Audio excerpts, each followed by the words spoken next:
The great hall of the Galactic Council stretched across 3 kilometers of polished crystal and ancient stone. And today, it held representatives from 412 species who had gathered to decide the fate of humanity. Ambassador Amanda Clark stood at the center podium, her hands folded calmly before her as she listened to the final votes being announced. And she did not flinch when the numbers confirmed what she already knew. The motion passes, High Counselor Verith declared, his 4 eyes gleaming with barely concealed satisfaction. Humanity will be restricted to their home system and prohibited from expanding beyond current territories. And all human military vessels will be reduced by 70% within 1 standard year. A murmur of approval rippled through the assembly, and Amanda noticed how many delegates smiled at this outcome. How many had worked behind closed doors to make this moment happen? She had served as Earth's ambassador for 12 years. And in that time, she had learned to read the political currents of this chamber better than anyone. And she understood that this vote was never about safety or peace. It was about fear. Humanity had joined the Council 47 years ago, a young species eager to learn and grow among the stars. But somewhere along the way, that eagerness had transformed into something the older races did not expect. Humans adapted too quickly, learned too fast, and spread too far. And now the Council had decided to put them back in their place. Does the human representative wish to respond? Verith asked, and his tone suggested he expected anger or threats or desperate bargaining. Amanda smiled softly and activated her translation device. The people of Earth thank the Council for their consideration, she said, and her voice carried clearly through the vast chamber. We accept this decision without protest, and we will comply fully with all restrictions. Silence fell across the assembly, and Amanda could see confusion spreading among the delegates who had prepared themselves for human defiance. Furthermore, she continued, Earth has decided that partial measures are insufficient for maintaining galactic harmony, and therefore humanity will withdraw completely from all Council space within 6 standard months. Now the silence became something deeper, something touched with uncertainty. We will close our embassies, recall our citizens, and remove all human technology and infrastructure from every system where we currently operate, Amanda said. The Council has made clear that our presence is unwelcome, and we respect that judgment. High Counselor Verith leaned forward, his expression shifting from triumph to suspicion. You cannot be serious, he said. Your economy depends on galactic trade, and your people have settled on dozens of worlds throughout Council space. We are quite serious, Amanda replied. Every human citizen will return to Earth or our colony worlds outside Council jurisdiction, and we will take nothing that belongs to others, but we will leave nothing of ours behind. Ambassador Crixto of the Valnorian Federation watched this exchange with growing unease. And unlike many of his colleagues, he had actually spent time among humans and learned their ways. He knew that humans did not make empty threats. And he knew that when they smiled while delivering difficult news, it meant they had already planned 3 moves ahead. This is dramatic posturing. War Commander Zorith laughed from his seat among the military advisors. Humans lack the discipline for such an undertaking, and within a month they will come crawling back to negotiate. Amanda turned to face him directly, and something in her calm gaze made his laughter fade.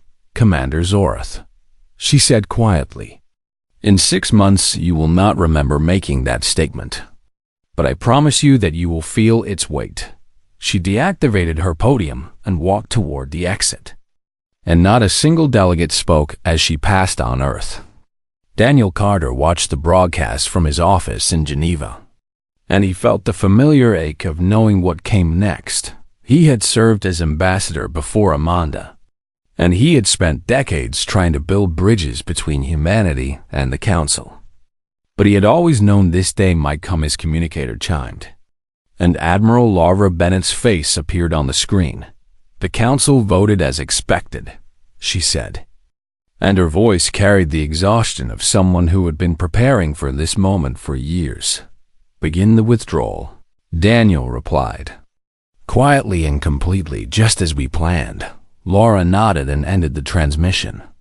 And within hours, the largest coordinated movement in human history began unfolding across 1,000 star systems. Human freighters that had been positioned months in advance started loading equipment and supplies. And human workers began saying goodbye to alien colleagues who did not understand why they were leaving on the mining world of Tethys 4. A human engineer named Kevin Ross supervised the dismantling of the atmospheric processors his team had built. You cannot take those, his Drellian supervisor protested. The colony needs them to survive. We built them with human materials and human labor, Kevin replied without anger. The council decided they do not want human presence in their space. So human things must go.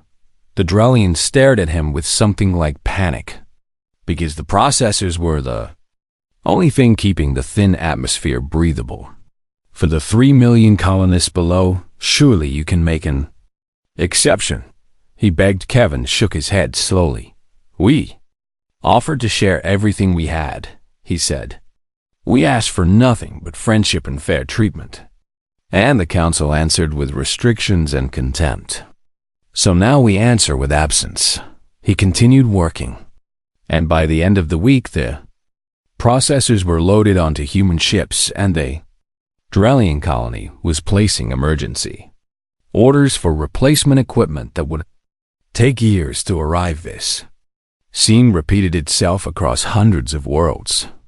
And everywhere humans withdrew, they left gaps that no one had realized existed. Patrol ships that had protected shipping lanes departed. And suddenly, those lanes became dangerous again. The medical teams that had served Frontier hospitals packed up their advanced equipment.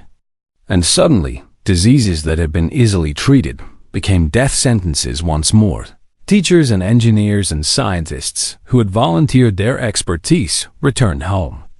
And suddenly progress on 100 different worlds ground to a halt, and through it all, not a single human complained or protested or demanded recognition for what they had given. They simply left, quietly and completely, taking their light with them and leaving the galaxy to discover what darkness felt like. High Counselor Vareth received reports of the withdrawal, but dismissed them as exaggeration, because he could not imagine that any species would actually follow through on such a dramatic gesture. He was still dismissing those reports when the last human ship crossed out of council space. And the silence that followed was deeper than anything the galaxy had ever known. Daniel Carter stood on a balcony overlooking the Pacific Ocean and watched the stars emerge in the evening sky. And he wondered how long it would take before the council understood what they had lost. Not long, he suspected, not long at all. 8 months had passed since the last human ship disappeared beyond the border, and the Galactic Council had spent most of that time celebrating their victory. High Counselor Vareth hosted grand ceremonies praising the new era of peace, and delegates competed to deliver the most eloquent speeches about how the galaxy was finally free from human aggression. But outside the gleaming halls of the capital, a different reality was taking shape. Ambassador Crickstill sat in his private quarters, reviewing reports that no one in the council wanted to discuss. And each new message brought worse news than the last pirate. Attacks had increased by 300% along the outer rim shipping routes, and merchant vessels that once traveled safely now required expensive military escorts that most traders could not afford. How is this possible? His aide asked while scrolling through the casualty figures. These routes were secure for decades. Crickstall remembered something a human captain had told him years ago, back when he still served on a border patrol vessel. We keep the wolves away, the captain had said. Not because anyone asks us to, but because someone has to. At the time, Crickstall had not understood what she meant. But now the truth was becoming painfully clear. Human patrol ships had been guarding those routes for free. asking nothing in return and receiving even less recognition. And no one had noticed because the humans never complained about the work. They simply did it because it needed doing on the frontier world of Kessa Prime. Administrator Zell faced a crisis that threatened to destroy everything her people had built. The medical supplies had stopped arriving 3 months ago, and the hospital was running out of basic treatments for common diseases. "I do not understand," she told her staff during an emergency meeting. "We placed our orders through the same channels as always." Her logistics officer pulled up the shipping records with trembling hands. "The humans were subsidizing our deliveries," he reported. "They covered 60% of the transport costs without ever telling us. And now that they are gone, the shipping companies want full payment. We cannot afford full payment," Zell whispered. "No one on the frontier can," her officer replied across the sector. Similar discoveries were being made by colony administrators who had never realized how much they depended on human generosity. Humans had been quietly supporting dozens of struggling worlds, sending supplies and equipment and expertise without keeping records or demanding gratitude. They had done it simply because people needed help. And now those people were learning what it felt like to be truly a lone war commander. Zoroth dismissed these concerns with the confidence of someone who had never faced real hardship. The Council has the finest military forces in the galaxy, he announced during a security briefing. "We do not need human patrol ships or human charity." Elder Cirrus, the ancient Luminari representative who had lived for over 2,000 years, listened to this boasting with growing concern. "Commander," she said quietly, "have you considered why the humans were so eager to patrol the Outer Rim?" "Because they enjoyed violence," Zoroth replied with a sneer. "Everyone knows humans are barely civilized. I have lived long enough to see many species come and go," Cirrus continued. "And I have learned that those who run toward danger often do so because they know what lurks in the darkness." Zoroth laughed at her words, and even Vareth seemed amused by the Old One's warnings. "The humans are gone," Vareth said with satisfaction. "Whatever they were running from or running toward no longer matters." 3 weeks later, the first distress signal arrived from the colony world of Nexera 7, unknown vessels approaching. The transmission reported, "They do not match any species in our database, and they are not responding to communication attempts." The signal cut off mid-sentence, and when a council investigation team arrived 2 days later, they found nothing but ruins, and Ashnexzar 7 had been home to 4 million people. And in a single night, they had all vanished. "Pirates," Zoroth declared confidently. "An unusually bold raid, but nothing our forces cannot handle." He dispatched a battle group to patrol the affected sector. And for a few weeks, nothing happened. Then Vorak Station went silent. Then the colony of Bright Haven stopped responding to messages. Then 3 more worlds fell in a single week, each one destroyed so completely that investigators could not even determine what species had attacked them. Panic began spreading through the frontier, and refugees flooded toward the core worlds with stories of black ships that appeared without warning and left. Nothing. Oliver Krextel studied the reports with growing horror, because he recognized the pattern, even if his colleagues refused to see it. The attacks were coming from the Outer Rim, from the empty space beyond the borders that humans had patrolled for decades. They were not just patrolling, he realized. They were fighting something out there, something they never told us about. He tried to bring his concerns to the council, but Vareth refused to listen. The humans were primitive warmongers, the High Counselor insisted. Whatever they were doing in the Outer Rim was probably the cause of these attacks, not the solution. Elder Cirrus found Cricksteel after the meeting and placed a gentle hand on his shoulder. "I have seen this before," she said softly. "Proud civilizations that could not admit they needed help until it was too late. What do we do?" Cricksteel asked. "We pray that the humans are more forgiving than we deserve," Cirrus replied, "Because something terrible is coming, and I fear we have already thrown away our only protection." That night, another distress signal came from a frontier colony. "They are here!" the voice screamed through static and interference. "The black ships are everywhere, and there is no one coming to save us." The signal ended in silence. And somewhere in the darkness beyond the border, the hunters continued their advance. They had been waiting for decades. Held back by human ships and human weapons and human stubbornness now, the path was clear. And they intended to make the galaxy remember why it should have been grateful for its protectors. The emergency session of the Galactic Council was the largest gathering in 300 years. And fear hung over the assembly like a funeral shroud. 14 months had passed since humanity departed. And in that time, 12 frontier colonies had been completely destroyed. High Counselor Vareth stood at his podium looking older and more tired than anyone had ever seen him. And when he spoke, his voice carried none of its former arrogance.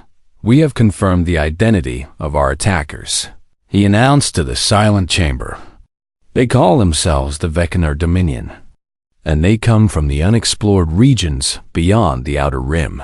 Images appeared on the display screens showing the enemy vessels, and delegates gasped at the size and power of the black warships.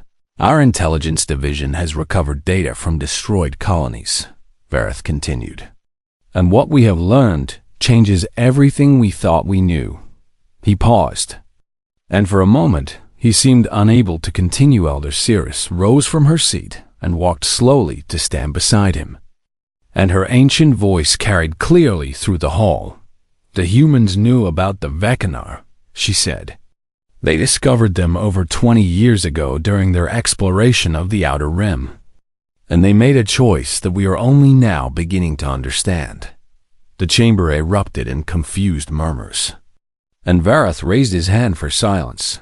"The recovered data includes human military records," he explained. "Records of a secret war that humanity fought alone for 2 decades without ever telling us." Ambassador Crick Stoll felt his heart sink as the truth finally emerged. Because he had suspected this for months, but hearing it confirmed was somehow worse. The humans encountered the Vecchinar when they were still building their strength beyond the border, Cirrus continued. They recognized the threat and they chose to fight. To hold the line in the darkness where no one could see their sacrifice. Why did they not tell us? A delegate shouted from the assembly. "They tried," Vareth replied, and his voice cracked with shame. "I have found records of Ambassador Daniel Carter requesting an audience with the Council 17 years ago to discuss a potential threat from the Outer Rim. What happened to his request?" Someone asked. "I rejected it personally," Vareth admitted. "I told him that human paranoia was not the Council's concern. And I suggested that if humanity was so frightened of empty space, they should stay in their home system where they belonged." The silence that followed was devastating on Earth. Daniel Carter watched the broadcast with Kevin Ross at his side. And neither man spoke for a long time. "They finally know," Kevin said eventually. "Knowing changes nothing," Daniel replied. "The Vecchinar have been preparing for this moment since we first pushed them back. And without our fleet holding the line, they are unstoppable." Kevin had been one of the intelligence officers who first identified the Vecchinar threat all those years ago. And he had spent decades watching the Council ignore every warning humanity tried to send. "We could have saved so many lives if they had just listened," he said bitterly. "Pride is expensive," Daniel answered. "And they are paying that price now with the blood of innocent people. In Council space." War Commander Zorath was learning just how expensive that pride could be. Had assembled the largest fleet in Council history. Over 3,000 warships from a dozen species. And he had led them personally to confront the Vecchinar advance. The battle lasted 6 hours when it ended. Zorath was fleeing in an escape pod while the wreckage of his armada drifted through space. And the Vecchinar continued their advance without slowing. How is this possible? He screamed at his surviving officers. We had superior numbers and superior technology. None of them could answer. Because none of them understood what they were facing. The Vecna were not like other species the Council had encountered. And they did not fight by the rules that civilized races followed. They attacked without warning and showed no mercy. They targeted civilian populations before military installations. And they seemed to take pleasure in causing maximum suffering before moving on to their next target and short. They fought the way humans had always been accused of fighting.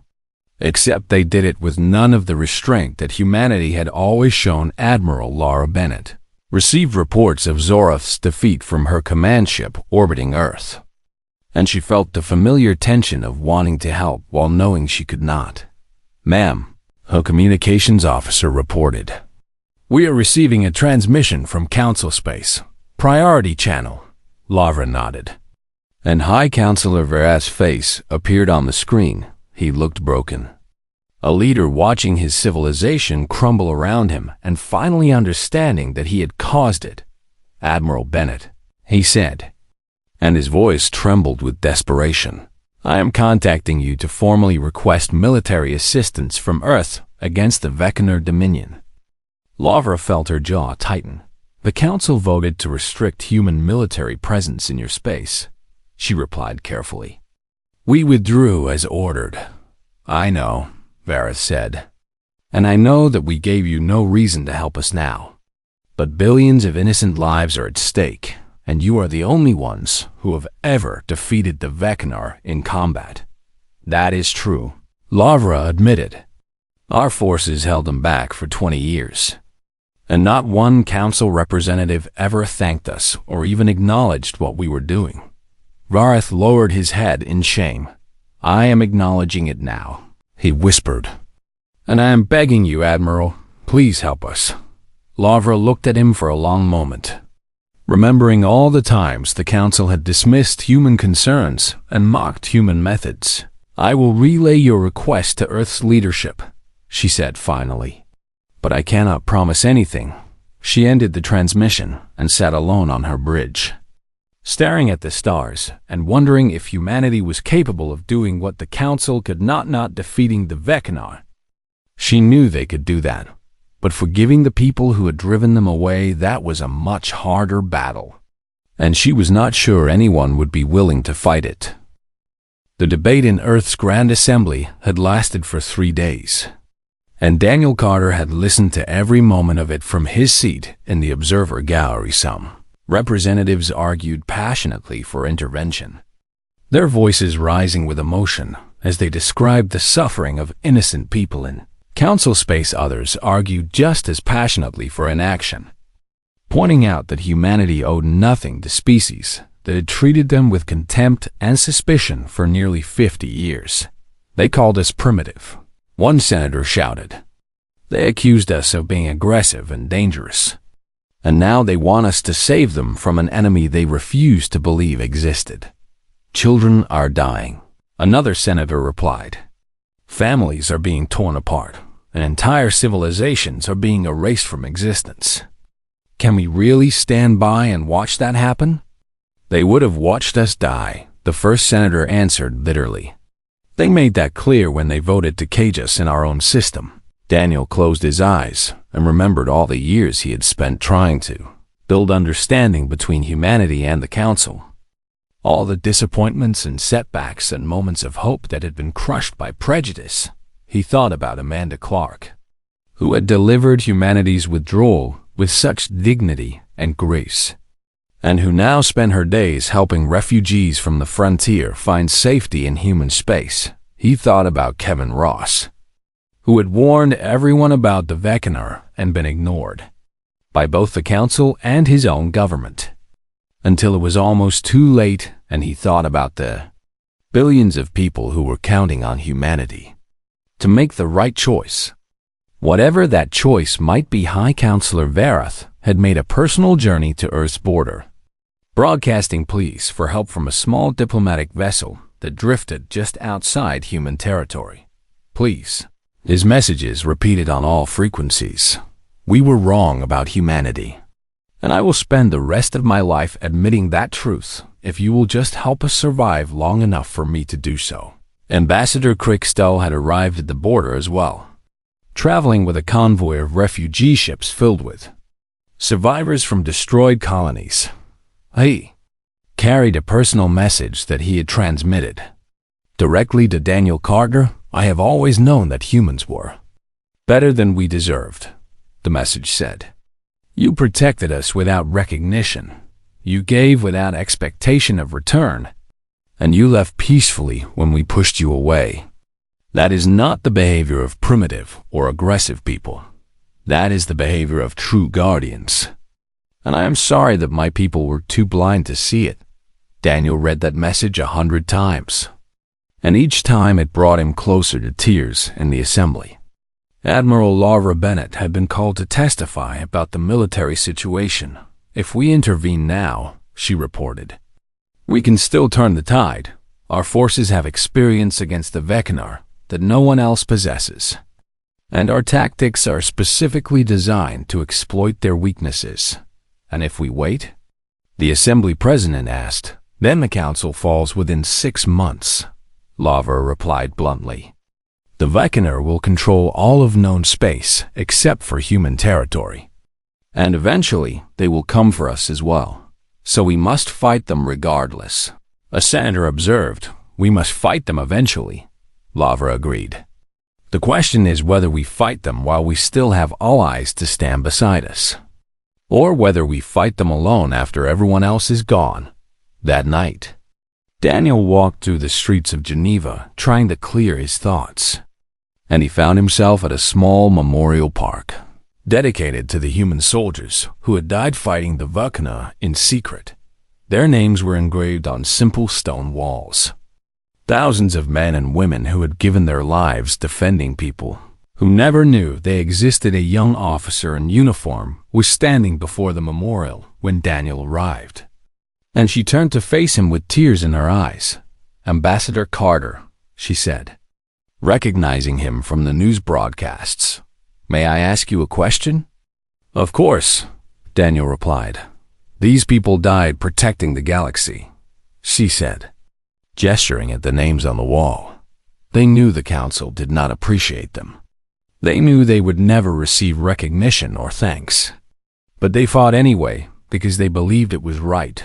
She paused, and Daniel could see her struggling with something deep inside herself. If we were protecting them before without thanks, she continued, why would we stop now?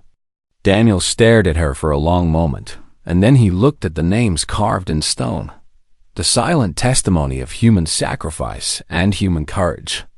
What is your name, officer? He asked. Lieutenant Rachel Torres, she replied. Lieutenant Torres, Daniel said slowly. I think you just answered a question that the entire Assembly has been unable to resolve. He thanked her and walked back toward his quarters. And by morning, he had requested permission to address the Grand Assembly. We did not protect the galaxy because they asked us to, he said when his turn came to speak. We protected them because we are human, and that is what humans do. He looked around at the assembled representatives, at the faces of men and women who had debated and argued and struggled with this impossible choice. The Council hurt us, he continued. They dismissed us and mocked us and finally drove us away. And we have every right to be angry about that treatment. He paused and took a deep breath. But anger is not who we are, he said. Revenge is not what we stand for. We are the species that runs toward danger instead of away from it. We are the species that protects the weak, even when the weak do not appreciate us. And we are the species that forgives because holding on to hatred destroys the soul. The chamber was completely silent. I say we helped them, Daniel concluded. Not because they deserve it, but because we do. Because choosing mercy over vengeance is what makes us human. And I refuse to let the Council's prejudice transform us into something less than what we are. The vote was called 1 hour later. It was not unanimous, but it was overwhelming. Humanity was going back to war. 20 months after humanity had silently departed from Council space, Human warships began appearing at critical battle zones across the galaxy. There was no grand announcement, no demand for apologies or recognition, no conditions attached to their assistance. They simply arrived and began fighting. Just as they had done for 20 years in the darkness beyond the border, Admiral Laura Bennett commanded the combined fleet from her flagship, the carrier Resolute, and she watched a tactical display with the calm focus of a warrior who had spent her entire career preparing for this moment. "All squadrons report ready," her operations officer announced. Vecna fleet is approaching Nexus Prime with approximately 800 warships. Nexus Prime was the last major stronghold of the Galactic Council, and if it fell, then the remaining Council species would have nowhere left to run. "This is where we stop them," Lavra said. "Signal all ships to execute Battle Plan Omega." The human fleet moved with a coordination that stunned the Council observers who were watching from the planet. Below, where Council tactics emphasized caution and preservation of assets, human tactics emphasized aggression and calculated risk. Destroyer squadrons launched suicide runs against Vecna capital ships, drawing fire away from the main fleet while bomber wings slipped through gaps in the enemy. Formation cruisers positioned themselves as shields for damaged allies, absorbing punishment that would have destroyed lesser vessels, while their crews fought to keep weapons firing. And through it all, the human commanders communicated with a shorthand born from years of fighting together, anticipating each other's moves and adapting to changing circumstances faster than the Vecna could respond. War Commander Zorath, who had survived his previous defeat and now commanded the few remaining Council vessels, watched the battle unfold with growing amazement. "They fight as if they do not fear death," he whispered. "They do fear death," Ambassador Crickstal replied from beside him. "But they fear failing to protect others even more." On the Resolute, Lavra Bennett monitored the progress of the battle and saw that the Vecna were beginning to falter. Their tactics depended on overwhelming force and psychological terror. But humans were immune to both. They had faced the Vecna too many times to be frightened, and they had lost too many friends to be intimidated. "Open a channel to both fleets," Lavra ordered. "Wide broadcast, all frequencies." Her communications officer nodded, and Lavra took a deep breath before speaking. "This is Admiral Laura Bennett of Earth to all vessels, human and Vecna alike." She paused to let her words carry across the battlefield. "We did not come here for the Council," she continued. "We did not come here for revenge or recognition or political gain. We came here because innocent people are dying, and we could not stand by and watch that happen." The Vecna fleet commander, a brutal warlord named Kethfor, responded with contempt. "Foolish humans." His voice crackled through the channel. "You cannot defeat us, and you will die alongside the weaklings you seek to protect." Lavra smiled grimly. "We held you back for 20 years, she replied. "We learned your tactics, we exploited your weaknesses, and we made you bleed for every system you tried to take." She leaned forward in her command chair. "You did not conquer Council space because you were strong," she continued. "You conquered it because we left, and now we are back. So let me make this very simple for you." Every human ship in the fleet began advancing, pushing forward against the Vecna line with relentless determination. "Run," Lavra said. "Run back to whatever dark corner of the galaxy you crawled out of, and tell your people what happens when you threaten those under human protection." The Vecna did not run. They fought with all the savagery and cruelty that had made them terrors of the Outer Rim. But it was not enough. Human ships broke through their formation and began systematically destroying their command vessels, cutting off communications and leaving individual squadrons isolated and confused. Human boarding parties seized disabled cruisers and turned captured weapons against their former owners. Human pilots flew missions that should have been impossible, threading through defensive fire to deliver killing blows to enemy flagships. And when it was over, when the last Vecna vessel was either destroyed or fleeing toward the border. The human fleet held position around Nexus Prime like a wall of steel and fire, High Counselor. The Wrath shuttle approached the Resolute 2 hours after the battle ended, and Lavra met him in the ship's main hangar bay. He looked older than she remembered, worn down by months of fear and failure and the weight of his mistakes. "Admiral Bennett," he said, and his voice trembled as he dropped to his knees before her. "On behalf of the Galactic Council, I offer our deepest apology and our eternal gratitude." Lavra looked down at him for a long moment, remembering all the insults and dismissals and injustices that humanity had endured. Then she reached down and took his arm, helping him rise to his feet.